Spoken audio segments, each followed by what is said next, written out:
No, that's not what my comment is about. Scandal. Once again, there are scandal-ridden procurement failures from previous years, like the HS-30 Armored Personnel Carrier, which was ordered when there was only a wooden model available. Nor the Bundeswehr. The Bundeswehr pimped fighter, bomber, reconnaissance aircraft, starfighter, or the submarines of the West German Navy, like the U-1 in 1961, which rusted in salt water, even though that was already bad enough. And the fact that for decades in the Army, you had to use red canning rubber bands, now they're olive, to turn your pants into so-called bloused trousers isn't my topic either. What this is about are the measures that were more or less due to the party populism of the respective ministers, first from the Bonn Hardthoe, then from the Berlin Bendler Block. The annoying thing about it is that none of these actions have increased readiness, strengthened the morale of the troops, or served the much-praised camaraderie. Instead, they often caused harm and ridicule.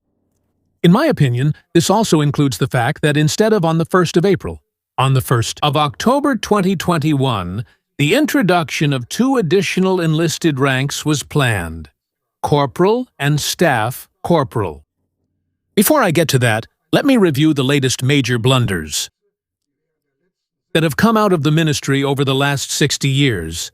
Since October 1950, there was already the blank office, the predecessor of today's Ministry of Defense. Officially, it had a much longer, almost monstrous name: Office of the Plenipotentiary of the Federal Chancellor for questions related to the increase of Allied troops. Unionist Theodore Blank, a reserve first lieutenant during the war, led the effort. In the center of the picture is Blank, with Generals Heusinger on the left and Speidel. In his office, preparations were made for setting up the new armed forces. But when it came to this, we prepared everything that was necessary for the establishment of the new German armed forces. When the first 101 volunteers were appointed at the Bonn Armee Karl Barracks to establish the Nameless Army on November 12, 1955, nothing worked out at all. It was concerning that the army, which had been called the new Wehrmacht until then, was only given the name Bundeswehr in March 1956. But that, a part of this, had to be sworn in civilian clothes because there were no uniforms available. After 5 years of preparation, it couldn't have been more embarrassing. Added to this was the intentional ugliness of the uniforms from the very first day, especially those of the army. Everything was supposed to look the same. The general just like the rifleman, preferably more civilian than civilian, practically deader than dead. And behold, this leveling became a method. Everything that is considered normal in almost all other armies was omitted from the appearance of the Bundeswehr soldier. You can say that the officers and officials planning at the blank office back then failed to understand an important human element. The more technologically advanced an army is, the more abstract combat can appear. The more the soldier needs distinguishing outward features. You only have to look at the appearance of our NATO allies, the British, the French, or the Americans. All of them are old democracies, or our neighbor Austria. They have combined modernity and tradition, which you really can't say about large parts of the Bundeswehr. So it's not just the army uniform jacket that's gray in all its variations, creating impressive images of uniformity, but also the pant legs held in place by elastic bands. But for that, there was and still is something that forms the basis in every other army in the world. Festgehaltenen Hosenband. No difference between service and dress uniforms, no clear distinction between branches of service through colors and insignia, not just through small collar patches. No sabers for officers, no special insignia for non-commissioned officers and sergeants, and so on and so forth. I would also be interested in the reasoning behind why, after decades of good tradition, soldiers of the Guard Battalion are forbidden to wear the performance badges they earned in service. Jahrzehntelang gute Tradition war. Items like marksmanship cords and so on, to wear them during protocol duties. Just like here in 1967, when the Guard Battalion was deployed for the funeral of Konrad Adenauer. Why does everything always have to look so uniform? It's always so boring. Or was he once again afraid, in his usual worrywart fashion, that foreign countries might take offense at it. If the rest of the nation could let go of all appearances, I would keep my mouth shut. But everyone knows exactly the opposite is true. I would keep my mouth shut. But everyone knows exactly the opposite is true. Back then, in 1955, the high-ranking gentleman in the planning department would have only needed to attend the cup final between Karlsruher SC and Schalke 04. There, they could have experienced with what enthusiasm, caps, scarves, flags, and horns the two groups of fans supported their teams. This is where we create it. Today, this outward display of loyalty to one's own club has even increased tenfold. If, starting in 1950-10, veteran sergeants and 10 first lieutenants had been allowed to build up the Bundeswehr, it would certainly have a completely different face today than the one given to it by some older gentleman with golden stars. And with all due respect, sometimes that can only evoke pity. Because instead of letting young, fresh people or frontline officers have a say, a randomly selected group of 15 former Wehrmacht officers was appointed. The oldest of them, Admiral, retired, Walter Gladish, was already 68 years old and was tasked with drafting a memorandum with the guidelines that was then named after the meeting place, the Himmerod Abbey in the Eifel, and called the Himmerod Memorandum. From then on, the so-called traditionalists clashed with the so-called reformers, with Count Baudissin standing out in the reformer group, already holding the rank of colonel at this point. The Count had, after spending a few days on Field Marshal Rommel's staff in Africa during World War II, spent 6 years as a prisoner of war in Australia, and was promoted to major there.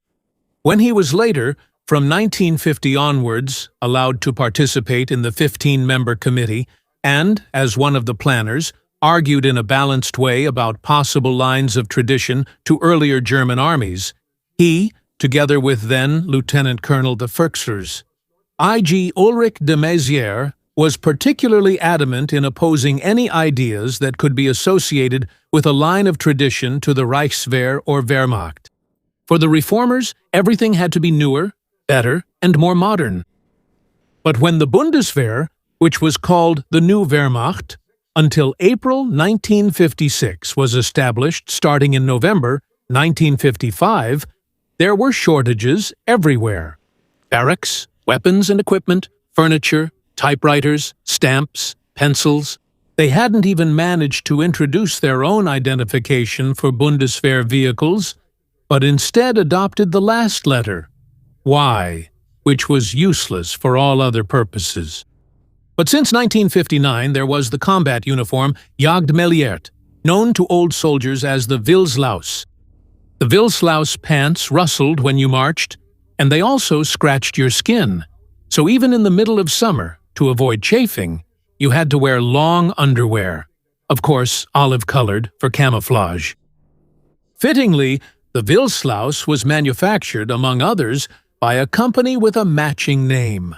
But wait, one thing worked perfectly from day one, the first big flop, namely the dramatic separation of the Army and the Civilian Defense Administration imposed on it, including the all-important personnel office of the Bundeswehr. Today it's called the Federal Office for Bundeswehr Personnel Management, with its 1,400 military and 1,850 civilian positions, and, of course, a civilian leadership.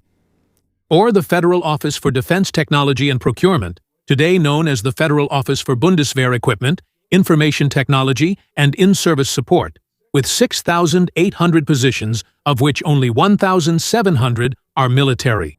And of course, once again with civilian leadership.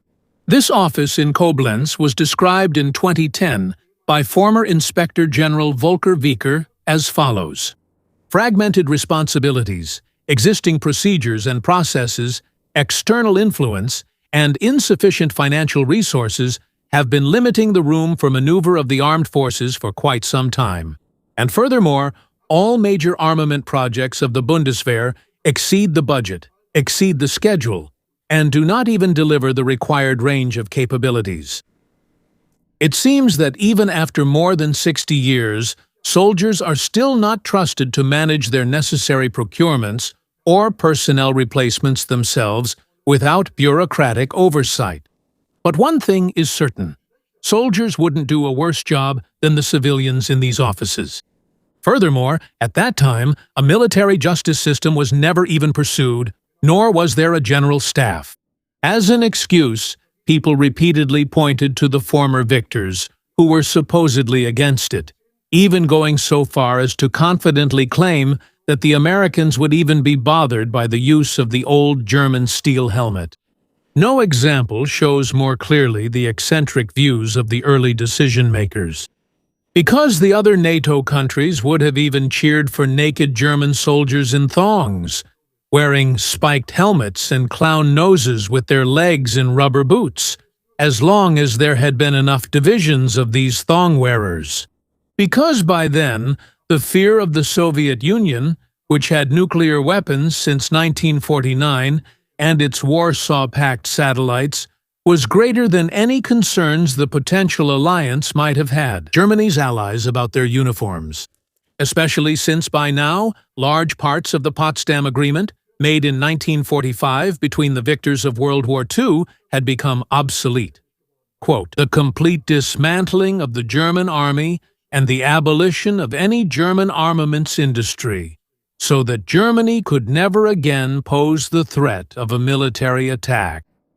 In addition, until reunification, the U.S. Army, together with the Federal Border Guard, which used the green M3553 helmet, served at the demarcation line with the GDR.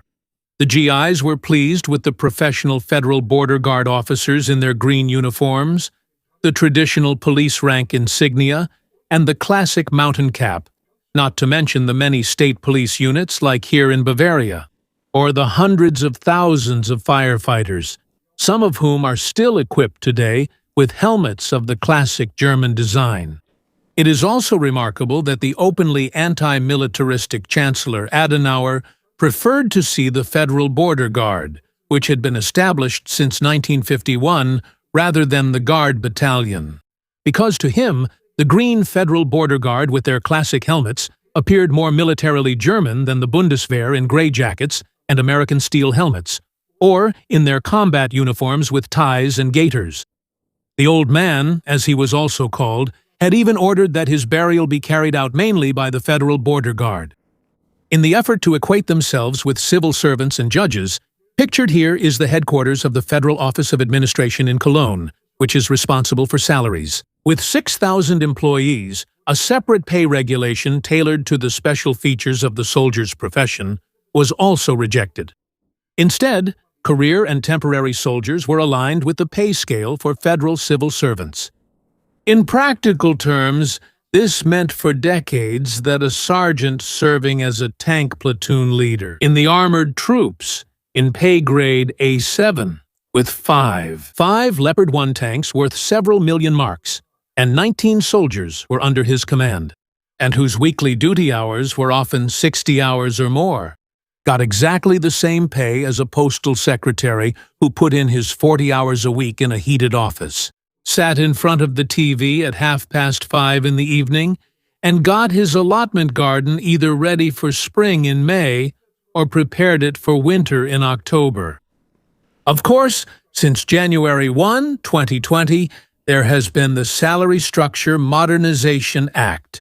There is the exception regulation, which almost sounds criminal, foreign service compensation, and also foreign assignment allowances. But none of this changes the fact that all of these are just auxiliary tools for a non-existent independent pay system for soldiers. This omission at that time still has an impact today and leads, among other things, to such flops, like the almost obligatory promotion to Gefreiter after 3 months, to Obergefreiter after 6 months, just so that the soldier can be paid more money. And it also leads to these planned, inflationary 7th and 8th enlisted ranks with a dusty rank of corporal brought out of the mothballs, staff corporal, which furthermore have nothing to do with the tradition of the Bundeswehr or with German military tradition at all, since the corporal has always been the lowest non-commissioned officer rank and never an enlisted rank. Back then, between 1950 and 1950, the so-called reformers won over Count Baudissin, who even reinvented how to lead people with the so-called innere Führung. At first, this concept was called the internal structure of the Bundeswehr, but after the troops renamed it internal mess, a new term was quickly invented: innere Führung.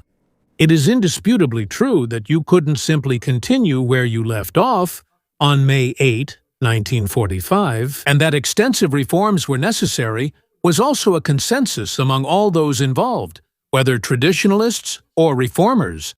Because although the former Wehrmacht had become an effective fighting machine, during the devastating 5-year war, it had also thrown overboard many things that are simply part of the peacetime operation of any army. Therefore, every step toward a peacetime organization was difficult from the very first day, and faced with many obstacles, especially since the planned new army was built up and then led exclusively by former Wehrmacht officers and non-commissioned officers, who could hardly remember the peacetime before the Second World War, and, without exception, suffered greatly from the trauma of 2 lost world wars. And the older officers, who were intended as future Bundeswehr commanders, had in some cases already served in 3 other German armies, like the first Inspector General, General Adolf Heusinger. Since 1915 in the Old Army, then the Reichswehr, then the Wehrmacht, then the Bundeswehr. They had all also taken several oaths, including the one to Adolf Hitler, which directly or indirectly led to the accusation that they had followed National Socialist policies and their excesses without objection. Finally, it must also be mentioned that the blank office was a first-class snake pit, in which the parties, the Gehlen organization, the first lobby groups in the Bundestag, and especially the infamous Bonn Grey Eminence of the CDU, State Secretary Hans Klopke, exerted strong influence.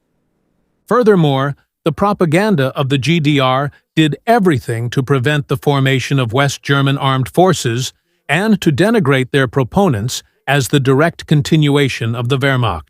These examples come from a GDR publication from 1954 and show the officers who were later employed in the Bundeswehr. It is obvious that all these criteria were particularly burdensome for the founding generation. It hindered them from defending themselves both against the increasing influence of their civilian superiors and against the polemical criticism of the Bundeswehr that began from the very first day. Because even 10 years after the total defeat and the many millions who had fallen, large parts of the population, including the SPD, still stood against it. They were opposed to the establishment of armed forces. Additionally, these forces were to be under NATO, not German, command. For decades, Monday mornings, the weekly publication day of the Hamburg News magazine, were also feared in the ministry. This magazine regularly published all kinds of criticism of plans or measures, always with a smug tone, which had been leaked to them from the ministry. To support the supposed truth of the article, they always quoted a general who wished to remain anonymous. Although this general often existed only in the editor's imagination, these articles still had their effect. By lunch on Monday at the latest, held in the casino in the so-called Pyramid, the initially clear and definite plans were adjusted to fit the spirit of the times. Many good former officers and non-commissioned officers who had considered making themselves available to the country again as soldiers stayed away from the army for the various reasons just mentioned. Contrary to how the Adenauer government saw it, and this included the later Minister of Defense, Franz Josef Strauss. Rather, the planners ultimately agreed that the Bundeswehr should not continue the tradition of the Wehrmacht in any form. There could be no backward-looking line of tradition. But then, for example, in the early 1950s, when proposals came from the head of the FWH service, the German intelligence service under Adenauer, advocating for a truly new army, the otherwise so progressive planners suddenly all agreed again and categorically rejected these as too progressive. For example, a departure from the traditional approach to the officer profession had been suggested. Namely, instead of the high school diploma, the completion of an aptitude test lasting up to 4 weeks in selected training battalions, during which a meaningful assessment of character suitability should also take place, and not just a 15-minute conversation with the Army's psychologist. The same applied to the proposed new regulation of the non-commissioned officer career path. In books like Remarks All Quiet on the Western Front, with the character Himmelstoß, or the crudely vulgar 0815 by Kirst, featuring Sergeant Platzek, non-commissioned officers were described as uneducated, drunken, cowardly, or corrupt tormentors of recruits.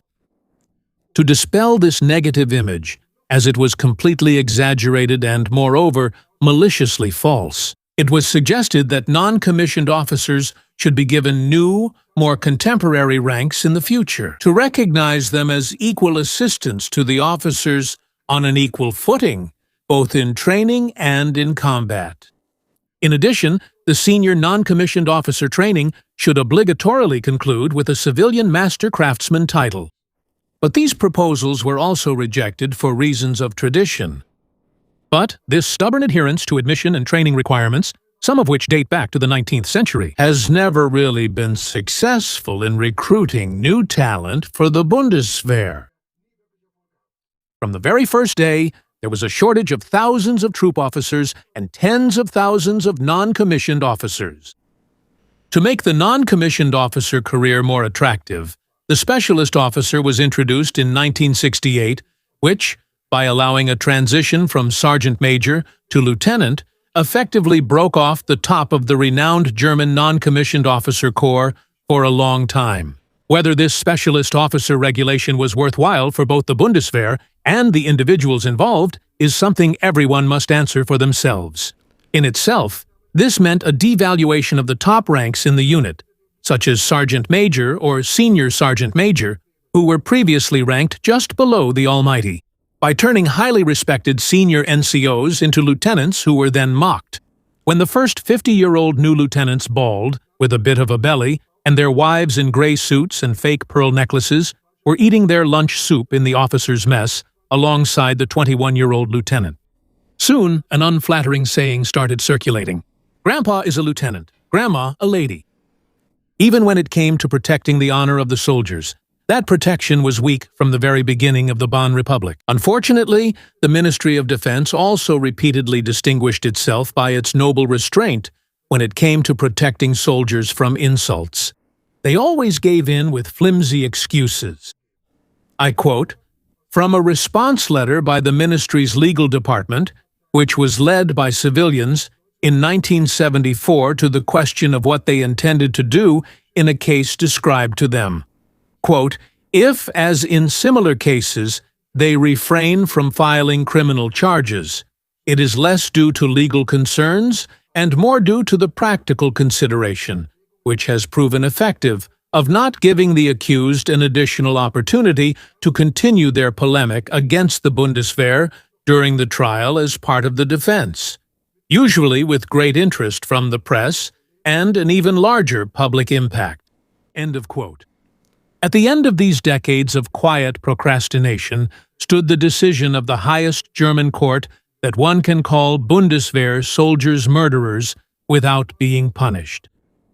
This verdict, directed against our own soldiers, is an unbelievable, globally unique event that should not be allowed to stand as it is. With the coming to power of the SPD-FDP government under Willy Brandt and Walter Scheel, and the excesses of the so-called 68 movement, the negative influences on the Bundeswehr increased since 1969. And the SPD politician Helmut Schmidt, who was praised by the press as the messiah for the Bundeswehr, began the systematic restructuring of the Bundeswehr. It was during his time that the purging of troop libraries began, as well as the start of iconoclasm. His successor, probably the best and most respected Minister of Defense so far, Georg Lieber, also from the SPD, prevented many of the negative developments from the Schmidt era. But Lieber's successors continued Schmidt's work, with the two ministers who never served, Ruhe from the CDU and Struck from the SPD, standing out in particular. They were only surpassed by Minister von der Leyen, who even used the term purges within the Bundeswehr in front of a television audience of millions. As for Helmut Schmidt, he was responsible for some major blunders that may have amused some people, but overall harmed the Bundeswehr.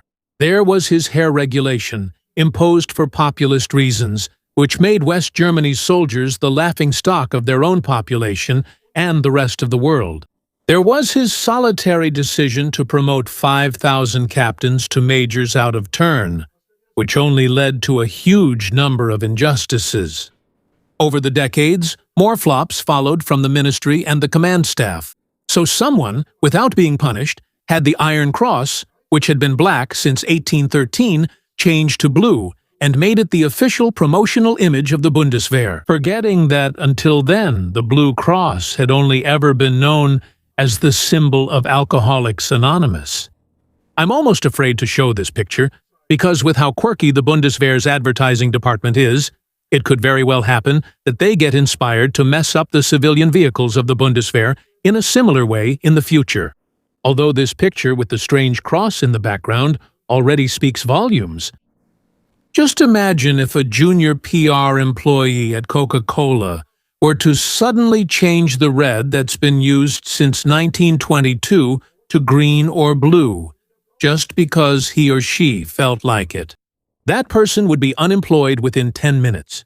In the Bundeswehr, changing to the Blue Cross probably meant a promotion, or at least a formal recognition.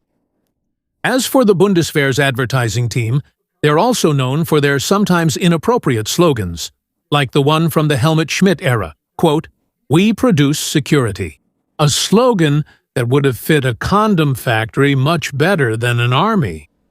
Other flops included, besides the procurement of unarmored vehicles known as Krakas from the wrong manufacturers or the 1-horsepower DKW mopeds, the pointless introduction of the 6-month conscription on the 1st June 2010, and the hasty suspension of conscription with the explicit approval of Mrs. Merkel from the CDU and Mr. Westerwelle from the FDP. In general, it should not be forgotten that the Chancellor is mainly responsible for appointing the CDU-CSU members who filled those ministerial posts. This also applies to Mrs. von der Leyen, who was always backed by Mrs. Merkel. Also, the weekly publications about daycare centers and maternity clothing issued during von der Leyen's time. Managed by the more civilian than military advertising department, they have intensified the ongoing criticism of the supposedly not operationally ready Bundeswehr to this day. It's not even up for debate that daycare centers and uniforms for pregnant women are a matter of course in an army with women, but they are simply not the main concern of an army in action. Another flop, caused in 2017 by the then Inspector General Weaker and his minister, was searching the barracks for some so-called Nazi memorabilia, as they called it, and the ridiculous ban that was issued on singing certain songs that were actually harmless in content. Along with the usual justification, these songs, including the Panzer Song and the Westerwald Song, were glorified by the Nazis, and foreign countries might take offense at them. Let it be said very clearly. For 40 years, our allies were never bothered by these songs. In fact, they often sang along loudly, nor by the tradition rooms present in all barracks, or by pictures showing Helmut Schmidt as a first lieutenant in the Wehrmacht.